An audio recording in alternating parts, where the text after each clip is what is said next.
Welcome to The Explainer. Today, we're diving straight into the deep end of space exploration by breaking down NASA's incredible documentary series, Moonbound. We're going to focus on the amazing journey of humanity's return to the moon. So, we are talking about the Artemis II mission. And let's be clear, this isn't just another launch. It is a monumental leap back into deep space. The first time humans will venture that far out in more than half a century. I mean, that's a threshold we haven't crossed since the days of Apollo. And this is so much more than a story about rockets and technology. At its very core, it's a deeply human story. This quote from the documentary just nails it. That shift from endless practice, endless simulations, to the exact moment it all becomes real for the four people leading this historic charge. Okay, so what exactly is Artemis II?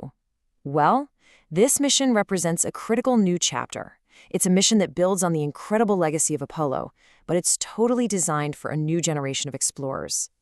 Here's the most important thing to get. This mission is a test flight. Now, it's an incredibly ambitious one for sure, but its number one job is to push the Orion spacecraft and its life support systems to their absolute limits with a human crew inside. It's all about proving that our technology and our people are ready for that next giant leap, landing on the moon again and eventually getting to Mars. So who are the individuals actually strapping themselves into the capsule? Let's go ahead and meet the pioneers of this new era. A crew of 4, but that number, it represents so much more than just a head count. It represents a team that is historic in its own right, carrying the hopes of pretty much the entire world as they fly farther from Earth than anyone has in 50 years. And this crew is a highly specialized team. You've got a commander leading the whole mission, a pilot who's responsible for the vehicle ops, and 2 mission specialists handling all the critical systems and experiments. It's a structure that is just built for precision, where every single role is essential to succeeding at the very edge of human exploration. But getting to that mission-ready reality we mentioned a second ago, wow, that is an immense undertaking. The training these astronauts go through is designed to push them to their absolute physical and psychological limits. This quote just perfectly captures the 2 battlefronts every astronaut has to conquer.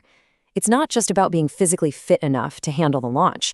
It's about being mentally unbreakable when you're 250,000 miles away from everything you've ever known.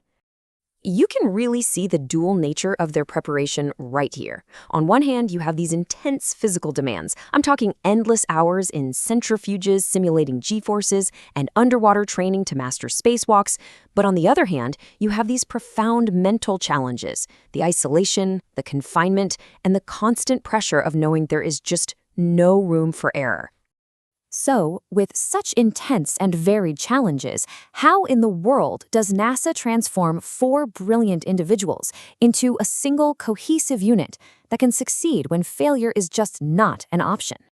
This is really the fundamental question, isn't it? It sits at the very core of all astronaut training. Space is unforgiving. It's unpredictable. You have to be ready for absolutely anything, especially the things you can't possibly see coming. And the answer lies in this relentless approach. It all starts with testing the new, cutting-edge systems until they know them inside and out. Then, they run countless simulations, preparing to overcome any challenge the universe decides to throw at them. And through it all, they forge a bond of absolute trust, turning colleagues into a unit that can rely on each other instinctively. Ultimately, it's this incredible fusion of human collaboration and technological innovation that makes a mission like this even possible. Neither can succeed without the other. This teamwork is what allows them to push the boundaries and truly test these new systems at the very frontier of our reach. This brings us to the biggest question of all. We've covered the what, the who, and the how. But why? Why are we doing all of this?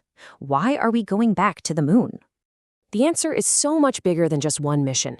It's about that fundamental human drive to explore. It's about developing innovations like advanced water purification and remote medical technologies that benefit all of us back here on Earth.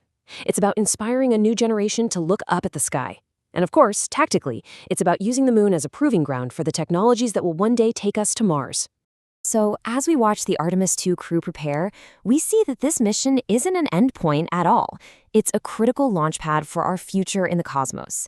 And it leaves us with this thrilling question to ponder. What discoveries, what challenges, and what new horizons lie just beyond this next incredible step?